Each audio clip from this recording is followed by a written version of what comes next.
Good evening. How are we doing? It is Wednesday, 8th of January. If you're coming in, it is day 3, live Q&A. Give me a hello if you're coming in. Give me a replay if you're on replay. And if you are just coming in now, what I want you to do is let me know your biggest win so far today. How's the protein going? Any questions that you have, wins, you name it. Let's rock and roll. If you're coming in, give me a hello. If you're on replay, drop a replay. If you've made it this far, you're on day 3. Amazing. Right, let's just make sure I'm in the right group first. That would definitely be key. Lots of questions again, I must say. Very impressed with the questions this round. Like sometimes the questions kind of dry up through the week, but we're keeping going, which is good. More questions you ask, more answers you get, more context you give, better again. So it's day 3. Good evening, Carol. Q&A. Let me know your biggest win so far this week. Keep them stacking up. No one else will do that. That's where you get those wins. So it is live Q&A.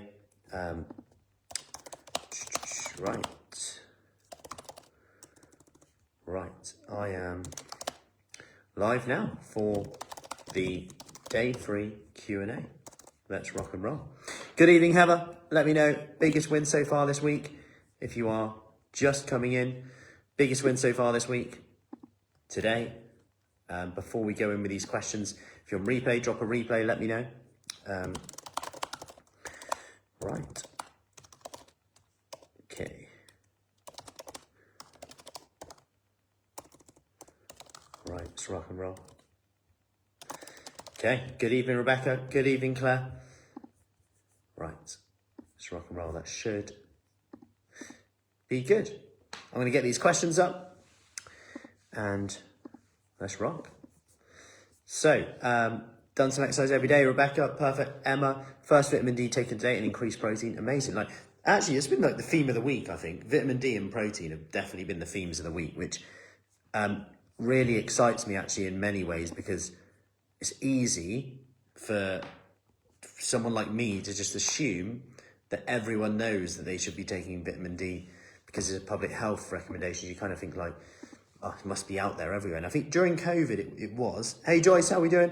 Biggest win so far this week. Starting to believe I can get back into fitness. Love it, Heaven. This is what this week's all about, moving from A to B.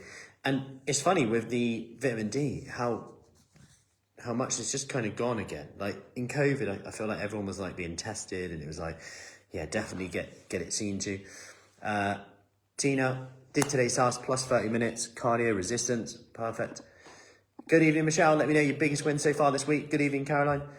Right, we are ready to rock and roll. I'm going to get these questions in. Keep the wins coming in though. Keep that momentum going. Good evening, Mary. Good evening, Annie. Evening, Lorraine. Let me know your biggest win so far this week, because if you don't do it, no one else is going to put their attention on it. Remember that. Good evening, Teresa. Let me know biggest win so far this week, no matter how insignificant it might be. Vitamin D purchase taken today. Ali, awesome. Great session with Martin this morning. No snacking, really focused. Love it. Good work. Nice. Loving the wins coming in. Perfect. We haven't even got questions up and it's already good stuff. This is good. Good evening, Lucy. Let me know your biggest win so far. Right, let's rock and roll. So it's day 3. First question. Ali asked, when is it best to take vitamin supplements? I tend to down them when I remember with food or just a gulp of water, usually morning if remember or evening if I've forgotten. Good question. So there is, if I give a general answer, hey Kay, Elizabeth, the best time is the time that you remember to take them would be my number 1.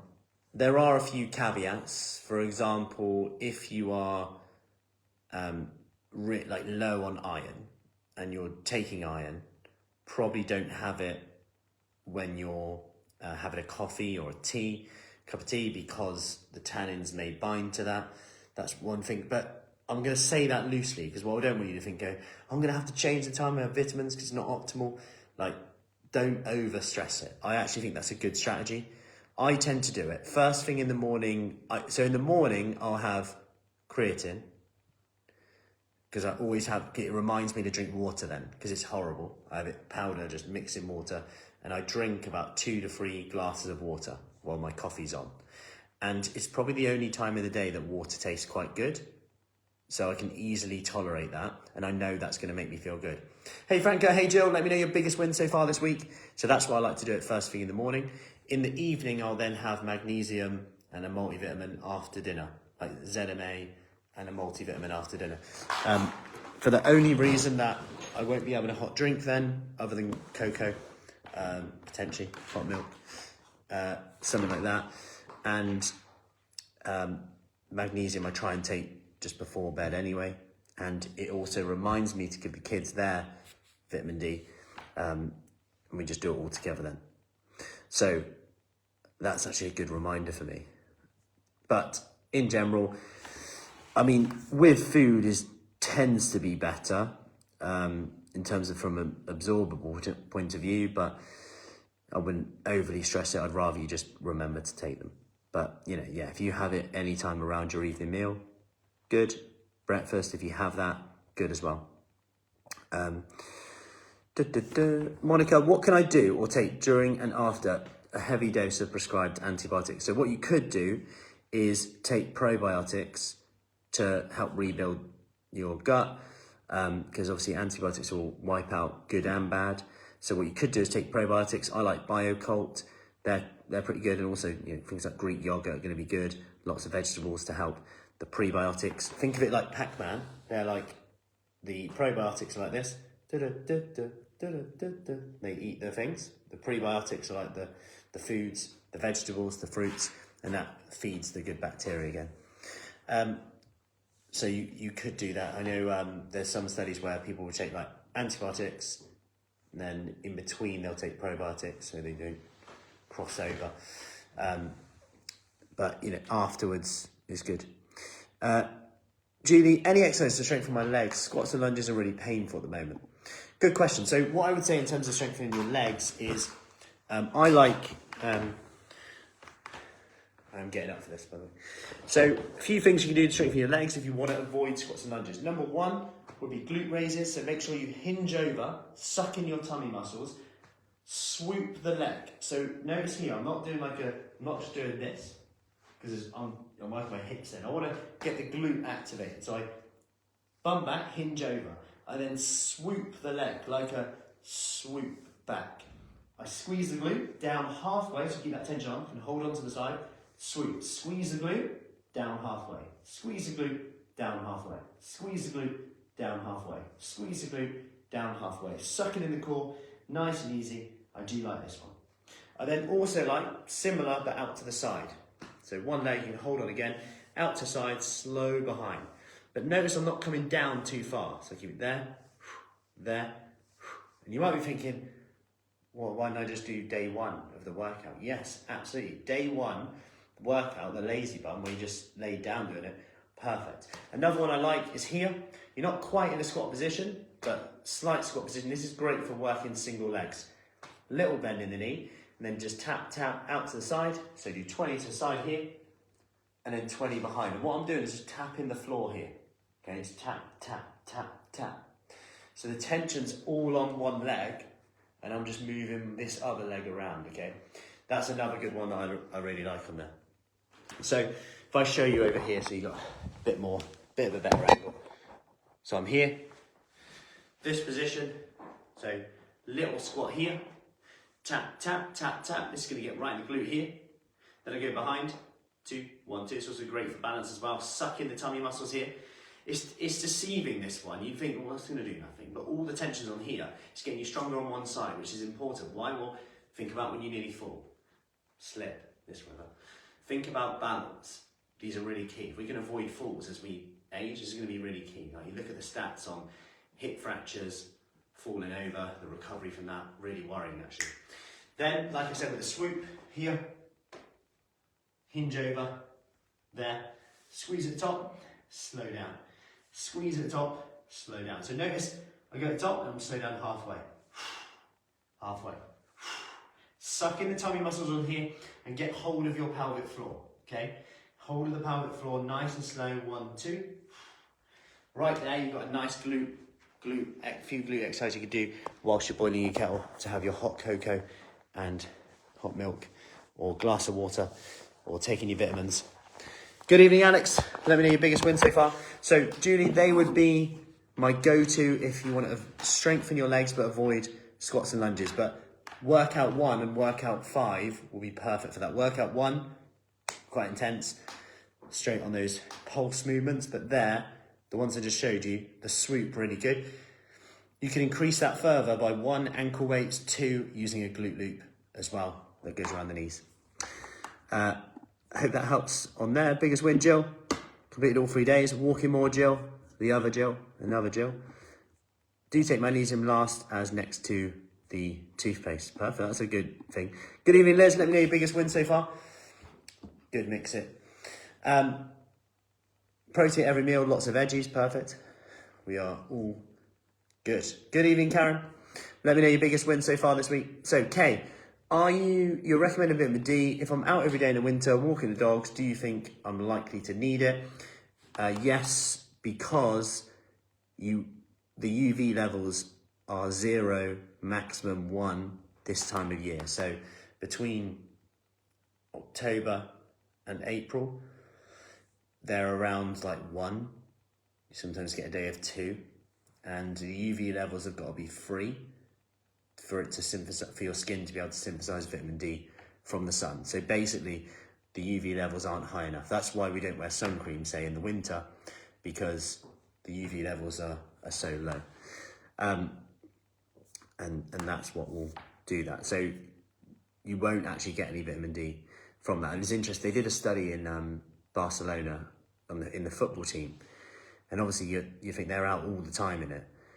And even they were deficient in it. And it's like you're in Spain at that point. But why were they deficient? Well, they stayed out in the sun in sunnier, warmer periods of the day, wore sun cream. You know, if you think most people then also work during the day, when they do go outside, it's often like cooler, not as warm. The sun might not be out anymore. Getting quite excited for summer now. She's taking this as we have a little bit of snow. Sean said something similar actually. I had mine checked and it was low and I walk the dogs and cycle regularly. I was shocked. Yeah. It's interesting. Yeah, it is interesting that. But yeah. Leslie, vitamin order arrived today. We'll be taking them later. I'm logging my food and feeling better already. Perfect, good. Sarah, biggest win was your workout today, followed by some push-ups and squats. Awesome. Hazel, increased protein intake with every meal. Stopped eating bags of nuts. Walked 10,000 steps in the snow this evening. Love it. You put me to shame there. I need to get my steps in. I'm about 1,000 under. Normally I rely on the kids to play a random game, but tonight they're already in bed, knackered. And a creatine, i.e. 5,000 milligrams, looking online, it's a minefield. Yep, just straight creatine from My Protein, like cheap as chips. You don't, creatine monohydrate, done. Don't worry about Crea Pure, just cheap as chips. In fact, how much actually is it? Let's have a look. Like when you compare it to things like collagen, and people are paying like crazy amounts. Not that it does the same thing, and collagen's good, don't get me wrong. But, you know, some of them wrapped up real nicely. Look at this, like the most researched supplement, £5 for 100 grams. I know that's not a massive portion, but even a kilo is £30. That'll last you, given, you know, around 3 grams a day. Like, it's going to last you a long time, isn't it? Like, not bad, eh? So just one like this, absolutely fine. You get bulk powders as well. Doesn't really matter which one of them. Creatine is creatine. So that is what I would say with creatine. Caroline, planned all my meals. Awesome work. Love that. What should I start with? What dosage? Attending class every morning and car past MOT. Perfect. Introducing new breakfast, like it. Sarah, what dosage of creatine should I start with? And does it help with muscle mass the same as protein? It helps with muscle mass, but not in the same way as protein. So protein is like the building block. Muscle is made of protein, as is your skin, your hair, not your skin and hair, nails. So people often say like, oh, I don't have split nails anymore. Amazing. Makes me want to check mine. So Creatine works by more from an energy point of view. So it gives you that ability to potentially perform better and recover better via ATP, which is energy, how your body uses, say, nutrients and calories to convert that to create a process that creates energy in the form of ATP in your body. So creatine helps. Initially, the research was the push. So like, let's say you do a bench press, let's say you do a sprint. It helps with that. The initial creatine phosphate system is when a lion walks in and you go, oh my God, I need to go quickly. The little jump. Like, if you think about it, where do we get this energy from? How is your body so clever that it can convert sugar to energy? However, that takes a few seconds, right? Like, you need to be able to get into your carbohydrate system. It takes a bit of time, as it does with fat as well. Your body don't just go, oh, fat, we need you now. You don't just use that as energy straight away. So your creatine phosphate system, although it takes energy to create that, creatine is there, boom, but it doesn't last long. However, they've then seen benefits in creatine supplementation in longer duration exercises, and now cognitive health, muscle loss, you name it. And it's, I would say, partly indirectly, right? So it's an indirect benefit in that you exercise more, you recover better. That's going to be a good thing. You retain more muscle, so that's good. Ali, do we really need 10,000 steps? It's actually time consuming at times. I've heard 10,000 was plucked out of original research as an easy figure, i.e. I can easily manage around 6,000 with rerouting myself in a short walk. Otherwise, I just can't do it, especially work days. It's like being very physical. Anyway, it's a good question. There is nothing like crazy about 10,000. And when it comes to steps, there's diminishing returns. The reason steps is used is, one, it's an easy measure, right? You don't have to really learn to walk. Most people know how to walk. So the good thing is, from a public health point of view, they just go, just walk more. You can't get told off for telling someone to walk more, right? So no one can really argue with it if someone says, just go for a walk. Like, it's such a nice piece of advice that people give you, just whether it's to clear your head, get fit, stronger, whatever, bone density. No one really argues, no, that's not the right thing to do, Matthew. Well, why? So, however, you are right. Like 10,000 it wasn't like, 998, 10,000, got it. But the reason for it is that we know it's around 5,700. If you don't hit that, mental health does seem to have a negative outlook on that. So there's negative connotations associated with below 5,000 around that. On top of that, NEAT, which is non-exercise activity thermogenesis. These are the calories that you burn outside of structured exercise. Steps correlate well with higher NEAT. So for example, people who want to lose weight or have trouble losing weight, there'll be people who just do a lot of steps without knowing. They don't have a watch or anything, and people say they have a kind of real fast metabolism, but actually, is it because they actually just move a lot? And just movement in general, avoiding sedentary behavior, because the biggest issue is sedentary behavior. And walking is just a way to measure it. So for example, what you could do instead of steps is also measure, you could do like time away from desks, punching. For example, every 30 minutes, you do 20 seconds of punching. 1, 2, 1, 2, 1, 2, just get moving. Help your insulin sensitivity. We know from stand-up desks that people who use stand-up desks, they have better insulin sensitivity. This means when the way they handle food is better, their blood glucose response is better, their energy might be better, then their hunger might be better. So their risk of disease might be better. Basically, sitting down for long periods of time isn't good, essentially. And steps is just a good measure to use that. I do think steps are good. They are time consuming though, and in the winter it's harder to get your steps in. So you could replace some of that, whether you've got an indoor bike, do some punches, like I said. Increasing your movement is important. My Apple Watch time to stand up. NHS site, Healthy Life suggests 10-minute brisk walk, and the rest is a bonus. I mean, again, it depends on you, right? So 10-minute brisk walk will have some cardiovascular benefits because you're going quite fast. So it really is there's no one size fits all. it's doing what fits you really. In the summer, I hit like 20 odd thousand every day just from movement. I just do more. In the winter, you're talking, it's a push to get my 10.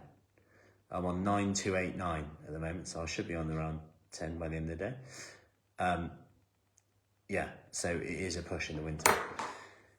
So, but I do think from a weight loss point of view, I do think steps are a good measure to have for the reason that it's easy to quantify. So for example, let's say you want to lose some body fat. You go on a diet or calorie deficit, whatever you want to call it, you start changing your nutrition, you then hit a plateau.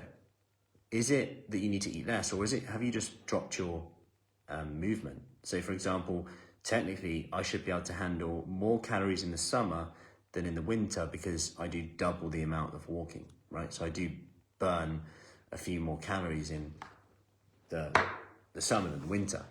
Now, this said, I do have a caveat to this. If you're someone who's like, well, I've done 10,000 steps, I want to get 15,000 steps now, but then you haven't done much resistance exercise like the workouts we're doing in here, then I would say actually there's diminishing returns in terms of the benefit. So what I would say instead is go and do the resistance exercise. Like it's diminishing returns of steps. Like the first 5,000 steps, you get great benefit from. Just like the first 5-minute workout, great benefit from. Everything is diminishing returns after that. Obviously it doesn't mean it's pointless, but just so you get a good idea of that as well. Cool. I hope that helps on there. Just gonna quickly stand up and then sit down here. That's one step short. I didn't even wear my watch then, damn it. Hang on, there you go, that's definitely one. So, bit closer now. Next question, let's have a look. Do the steps count if your watch is off? They don't, your body doesn't, your metabolism doesn't register it, no. Can you suggest some upper body exercises that can be done with a shoulder injury, osteoarthritis, or can you exercise one arm only?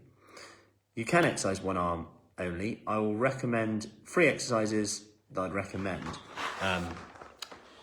I always say with shoulder exercise, if you've got issues, it does depend on the individual exercises, but I do think a lot of the time there's always scope for scapular push-ups, okay? Scapular push-ups, I've never met anyone who says, oh, I do too much, I do loads of them. People might do some of them, but I think given that every day we're like this, or we're driving, or we're on our phones, this is a key one. So forearms go against the wall here, suck in the core, tummy muscles in, squeeze the glutes, crack the wall up between the shoulder blades, so I'm pinching in between my shoulder blades, right in there. You might even feel a little bit of a squeeze in there, and then I push away. So it's not a push-up, I'm squeezing in. You might notice it, you might not be able to get much movement, and that's okay. You can then progress this to the floor, squeeze in, push out. Squeeze in, push out. Suck in the tummy muscles on here. Squeeze, push away. So this is great for posture, shoulders back, good thing to do if you've been driving, sat at a desk a lot. So I always say with resistance exercise as well, is so something that I like to do is try and almost have a 2-to-1 or a 3-to-1 ratio of pulling exercises to pushing exercises. So that would be pulling back here. And then rear delt, so again you can be on the wall on this, nice and gentle. You go across the body here, so you go one side to the out here. So I'm in this position, so I go across my body, there. You can use a resistance band for this as well, over the foot here, out. So you're getting the back of the shoulders, you're swinging out, really squeeze it again. I'm hitting here, so single arm, shoulder blade back here, nice and light. You can do it, a tin in your hand, no weight, get the thumb out if you want. Here, squeeze in, then I'll go the other side, exactly the same. Then you can step it up, change the angle, rear deltoids. We come over, we hinge over a little bit here, weights to the side or no weights, thumbs out, pinch the shoulder blades back together. What I like to do here is almost lift the chest up, so I crack the wall up, sucking in the tummy muscle the whole time. Slow down. If you want to increase that tension, just don't come down too far. So I'm slow, pinch, pinch. And what I'm doing here is I'm not swinging, I'm not really, it doesn't feel like I'm using my arms, they're just the lever. I'm actually pinch it. I'm actually just doing this movement every time. So I'm pinching back. I'm just using my hands to guide my shoulder blades together and back. Okay, so rhomboids posture. They would be my go-to if you have shoulder issues. Start there, but get it checked out. 50 punches, 50 marches, done. Love it, Ali. Good. It is about increasing your movement. That one was in twice. Are there any specific exercises for rebuilding knee stability? Not necessarily specific exercises for knee stability. The ones that I showed you at the start would definitely apply. So the one where you're, hey Fiona, how you doing? Biggest win so far this week. So 1 foot on the floor, then the little taps out, in. The ones that I showed you at the start would definitely help with knee stability because you're getting that single leg, right? So if you consider on here, if I want to improve my knee stability and my balance, get the bum back a little bit here, there, and I'm just tapping back here, sucking the core. 1, 2, 1, 2, 1, 2, here. And you can see my knee starts like quivering a little bit. It's like moving in, out, just getting that stability, balance in, nice, gentle, then I change to the other side. Something we do in for Itchy Fit as well. I do a 1-minute workout every day. I actually did this one today. So I'm getting that tension in the glute, knee stabilizing, nice and gentle. I can do it near a wall, so nice, safe, good to go. Then the swoop as well. The swoop helps. You might think it's glute, and it is glute, but it's going to hit your standing leg a lot. Then you can flirt with the idea of working your balance, so you can go, well, I'm not going to hold the ball here, but I've got my hand next to it, just in case I need it. You can start to build it in, like so, okay? So that's what I'd go with on there. So that would be all good. Hope that helps on there. Claire, lactose intolerant. I have oat milk, but I'm going to take your advice and get soya, like I used to. Is this enough calcium for me? So they are fortified with, they should be anyway, normally fortified with calcium. So dairy alternatives are normally fortified with calcium. All good, Rebecca. So you could go with that. You might want to supplement calcium.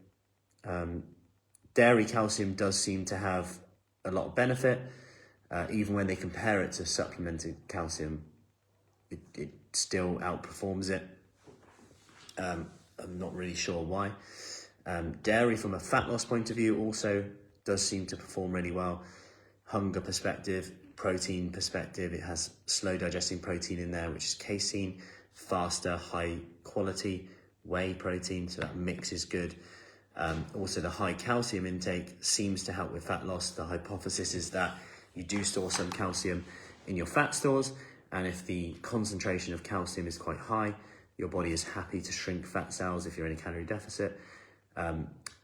Also, it does seem that saturated fat coming from dairy is different compared to saturated fat coming from, say, fattier cuts of meats. It is very interesting. It's worthy of being treated separately. Like health outcomes when people have full fat dairy. Now, remember, this has nothing to do with weight loss here. This is about disease risk and heart disease, cholesterol. Obviously, if you want to lose body fat, you need calorie deficit, and choosing lower fat dairy is a good way to do this if you want to. But if you're having full fat dairy and you're worried about the fat, what's interesting is with saturated fat, there doesn't seem to be a negative impact on diabetes, on heart disease, etc. When you compare that with like fatty meats, for example, there seems to be some increased risk there. Obviously, you can just get leaner meats, but yeah, just interesting on there. Anyway, that was a tangent. So, is this enough calcium? It's difficult to say. I drink 8 litres. So quite a lot, like 1 litre a day. So soya, yeah, that should be plenty, yeah. Coffees, teas, yeah, and there's a lot of protein in soy as well. So that switch from oat to soy will increase your protein massively, actually. So let me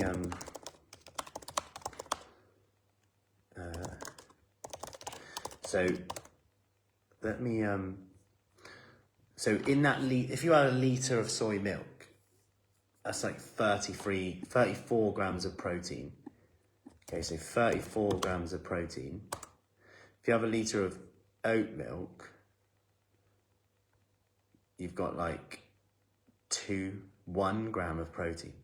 So you're increasing your daily protein intake by 30 grams there. Is that right? That seems very low. Surely that's per serving.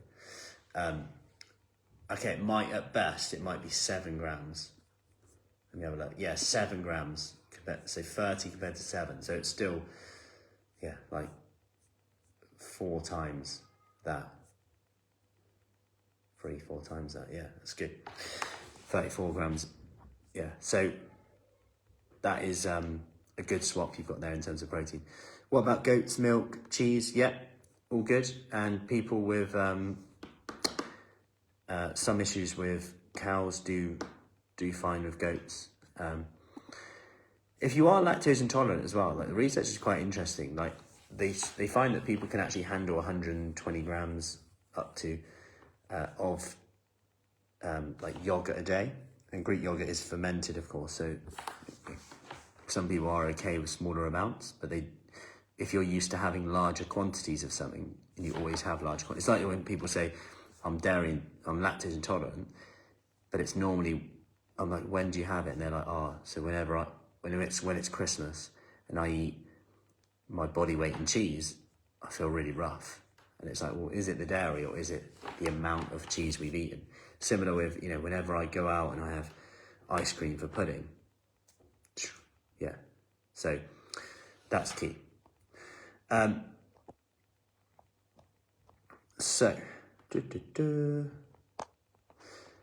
hope that helps on there. Do you have any advice on wheelchair exercises? I might need to watch replay. Yeah, Claire, so if you look at the, even the exercise we do today, even those arm exercises ones, all of them can be done seated. We have our back to basics in for each of it as well, which Julie does, who's doing our workout tomorrow morning, which is no floor ones, there's no getting up and down from the floor. But she does a back to basics on a Monday and a Friday, and this is all from seating position. So, and most exercises can be done from seated anyway. So like if you think about side raises, if you think about the punches we just spoke about as well, instead of the steps, it's all a good strategy. Resistance bands, pull aparts, shoulder press, chest press, pulling back, shoulders out to the side. All them can be done absolutely fine. Yeah, so not too much sitting. Yeah, so yeah, if you're moving at home, that's all good. You walk with crutches, great. Couple of steps and start very slow. Yeah, do the punching. I would definitely increase that with the punching. So you could do little intervals of 1, 2, 1, 2, 1, 2. Do a few steps, go back in. So that could be your one, and you might go in with, I like little challenges, right? So some people like numbers. So you might have a tally and you might go around and do 100 punches on the hour. 1, 2, 3, 4, 5, 6, 7, 8, 9, 10. It will get your heart rate up, believe me. Suck in the core, chest up, go for it on there, okay? I hope that helps on there. Cool.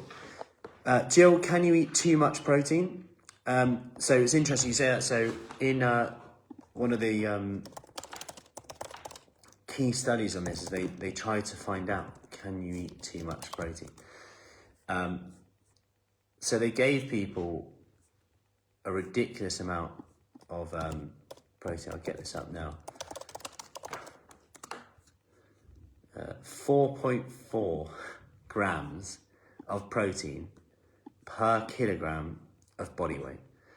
So to put that in perspective, if you're a 100 kilogram person, you would have 440 grams of protein in a day. And bear in mind, a chicken breast has about 30 grams of protein in.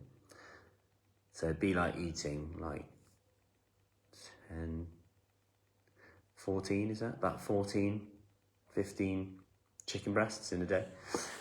So they obviously, when you do studies, you want to make sure no stone is unturned, and so that your conclusion, people don't go, oh yeah, but some people, I know John, and John eats more than what that study does, so he's going to die.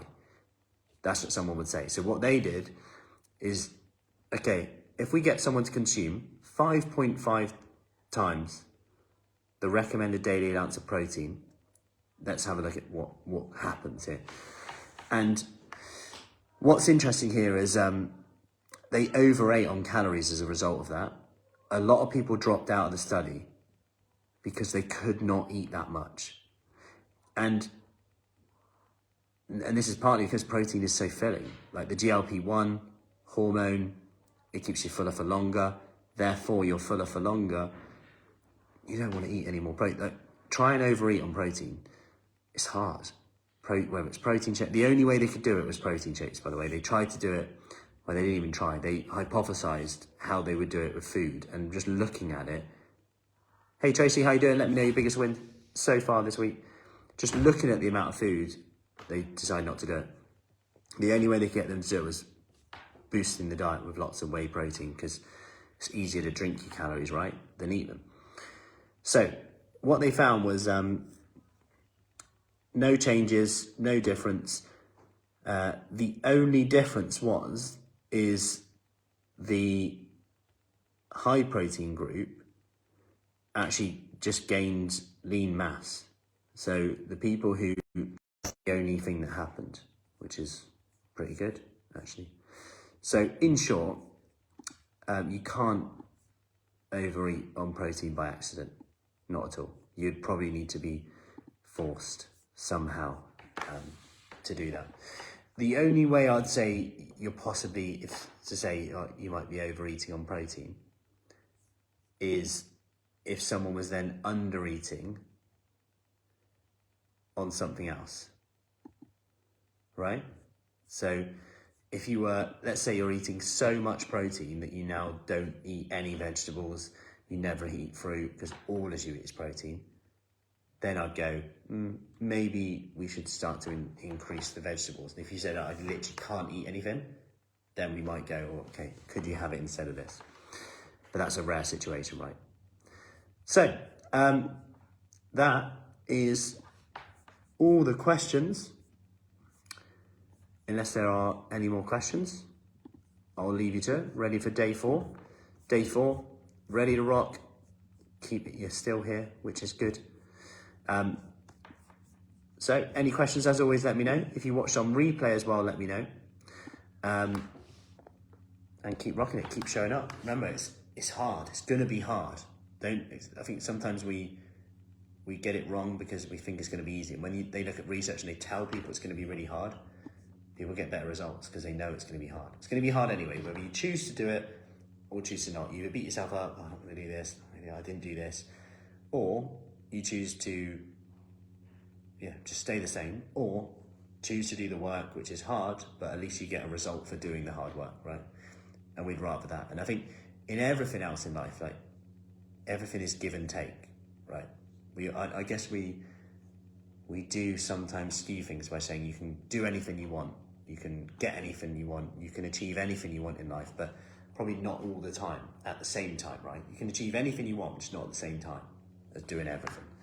So it's about making those compromises. You know what am I going to stop doing to put my health first? I'm going to put my health first, I'm going to get those punches in. I'm going to put my health first, I'm going to get another walk in. I'm going to put my health first, I'm going to get a 10-minute workout in, instead of scrolling on Facebook or watching a cat play the piano, which is quite interesting, I must admit. Anyway, thank you, Ali, Rebecca, Michelle, Leslie, Monica. Have a lovely evening. Get your sleep in. Enjoy your hot cocoa or hot milk and your ZMA or magnesium. Have a restful night's sleep, and let's rock and roll. I will see you later. Have a good one. If you watched on replay, let me know. Did the exercise on replay. They were hard. Good. Great. Good. Julie, give those exercises a go. Awesome, Lorraine. Let's rock and roll. And I will see you